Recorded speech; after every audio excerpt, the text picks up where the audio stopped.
Medical drama में वो एक जानी पहचानी आवाज तो सुनी ही होगी। एक हल्की सी ज़्ज़ की आवाज, थोड़ा धुआं और सर्जन बड़े आराम से अपना काम कर रहे होते हैं। वो जो पेन जैसा डिवाइस होता है ना, जिसे सब कॉटरी कहते हैं, असल में वो एक इलेक्ट्रो सर्जिकल यूनिट है।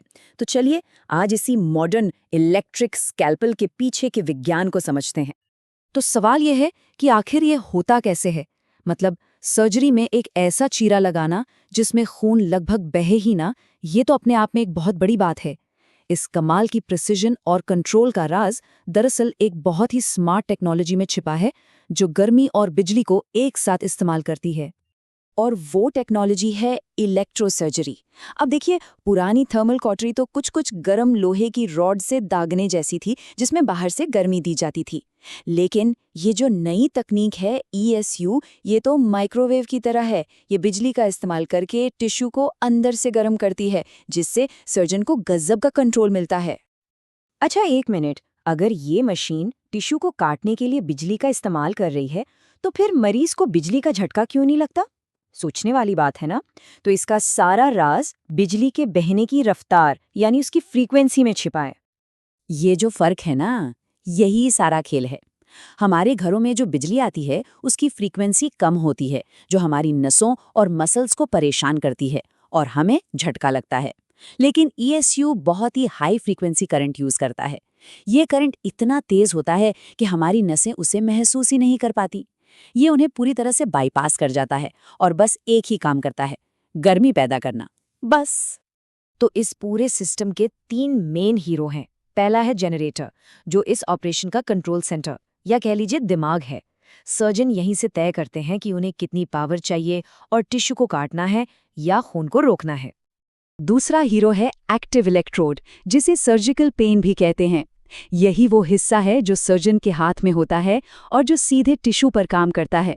इसकी नोक सुई, ब्लेड या बॉल जैसे अलग अलग शेप की हो सकती है, जो सर्जरी की जरूरत के हिसाब से चुनी जाती है। और अब तीसरा और शायद सबसे जरूरी हिस्सा, रिटर्न इलेक्ट्रोड यानी ग्राउंडिंग पैड। ये एक सेफ्टी नेट की तरह है। देखिए, बिजली को अपना सर्किट पूरा करने के लिए हमेशा एक रास्ता चाहिए होता है। ये पैड, जिसे मरीज की स्किन पर लगाया जाता है, करंट को शरीर से सुरक्षित निकालकर वापस मशीन तक पहुंचाता है, ताकि करंट कहीं और जमा होकर जलने का कारण न बन जाए। तो अब जब हम इन तीनों हीरो को जान गए हैं, तो देखते हैं कि ये मिलकर काम कैसे करते हैं। करंट को मरीज तक पहुंचाने के 2 मेन रास्ते हैं, मोनोपोलर और बाइपोलर। अब सर्जन कौन सा रास्ता चुनेंगे, ये पूरी तरह से सर्जरी पर निर्भर करता है। ज्यादातर सर्जरी में मोनोपोलर मोड इस्तेमाल होता है। इसमें करंट एक लंबी यात्रा पर निकलता है, जनरेटर से सर्जन के पेन तक, फिर मरीज के पूरे शरीर से होता हुआ ग्राउंडिंग पैड के रास्ते वापस जनरेटर में। ये तरीका बड़े एरिया पर काम करने के लिए बहुत अच्छा है। और फिर है बाइपोलर मोड। इसमें करंट की यात्रा बहुत ही छोटी और सीधी होती है।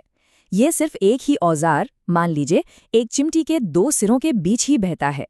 क्योंकि करंट पूरे शरीर में फैलता ही नहीं, ये दिमाग या नसों जैसी नाजुक जगहों के पास सर्जरी के लिए एकदम परफेक्ट है। और हाँ, इसमें ग्राउंडिंग पैड की भी जरूरत नहीं पड़ती। तो सीधी सी बात यह है कि मोनोपोलर का इस्तेमाल बड़े और सामान्य काम के लिए होता है, जबकि बाइपोलर को वहां चुना जाता है जहां बहुत ज्यादा सटीकता और सुरक्षा की जरूरत हो। इसीलिए बाइपोलर को ज्यादा सुरक्षित भी माना जाता है, क्योंकि इसमें करंट के भटकने का कोई खतरा ही नहीं होता। तो करंट भेजने के 2 रास्ते तो समझ आ गए, लेकिन एक ही करंट कभी काटता है और कभी खून रोकता है, ये कैसे हो सकता है?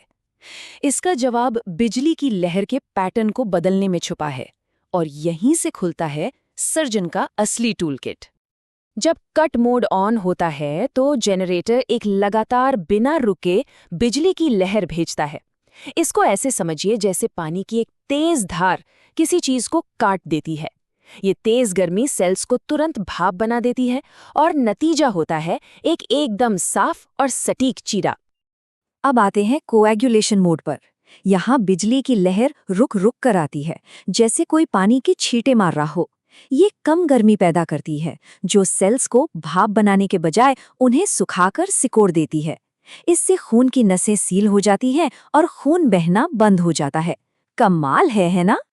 और फिर आता है ब्लेंड मोड, जो इन दोनों का एक बहुत ही स्मार्ट कॉम्बिनेशन है। ये एक हाइब्रिड वेवफॉर्म का इस्तेमाल करता है, जिससे सर्जन एक ही समय में टिश्यू को काट भी सकते हैं और छोटे-मोटे ब्लीडिंग को कंट्रोल भी कर सकते हैं। ये कई सर्जरी में सबसे ज़्यादा इस्तेमाल होने वाला मोड है। और इस मशीन का कमाल सिर्फ बड़े ऑपरेशन थिएटरों तक ही सीमित नहीं है। इसकी रेंज देखिए जरा। जनरल सर्जरी से लेकर डर्मेटोलॉजी में मस्से हटाने तक, गायनेकोलॉजी, ईएनटी और प्लास्टिक सर्जरी तक ये हर जगह इस्तेमाल होती है। ये कहना गलत नहीं होगा कि ये आधुनिक चिकित्सा की रीढ़ बन चुकी है। तो ये तो साफ है कि ये तकनीक अविश्वसनीय रूप से शक्तिशाली और सटीक है। लेकिन जैसा हर ताकतवर चीज के साथ होता है, इसके अपने फायदे हैं तो कुछ गंभीर जोखिम भी हैं। फायदे तो एकदम साफ हैं। कम खून बहने का मतलब है कि मरीज जल्दी ठीक होता है और सर्जन को काम करने के लिए साफ जगह मिलती है। सर्जरी का समय घटता है, इन्फेक्शन का खतरा कम होता है और घाव भी तेजी से भरता है। लेकिन सिक्के का दूसरा पहलू भी है। इसके खतरे भी उतने ही गंभीर हैं। अगर ग्राउंडिंग पैड ठीक से ना लगे तो मरीज बुरी तरह जल सकता है। टिश्यू जलने से निकलने वाले धुएं में नुकसानदेह कण हो सकते हैं और हमेशा एक खतरा बना रहता है कि कहीं चिंगारी से अल्कोहल जैसी ज्वलनशील चीजों में आग न लग जाए। और इन्हीं खतरों की वजह से सेफ्टी को लेकर कोई भी समझौता नहीं किया जाता। हर सर्जरी से पहले पूरी टीम एक साथ मिलकर मरीज, मशीन और ऑपरेटिंग रूम के माहौल तक हर छोटी बड़ी चीज की जांच करती है, ताकि किसी भी हादसे की कोई गुंजाइश न रहे। तो कुल मिलाकर ये कहना बिल्कुल सही होगा कि इस एक उपकरण ने सर्जरी करने के तरीके में क्रांति ला दी है। इसने ऐसी प्रक्रियाओं को रोजमर्रा का हिस्सा बना दिया है जो कभी बहुत ज्यादा जोखिम भरी या लगभग नामुमकिन समझी जाती थी। और ये हमें एक बहुत ही रोमांचक सवाल पर लाकर छोड़ देता है। अगर हाई फ्रीक्वेंसी करंट ने 20वीं सदी की सर्जरी को नया रूप दिया, तो भविष्य के सर्जिकल उपकरण क्या होंगे? क्या वो लेजर होंगे, प्लाज्मा एनर्जी, या फिर कुछ ऐसा जिसकी हम आज कल्पना भी नहीं कर सकते हैं? भविष्य वाकई दिलचस्प होने वाला है।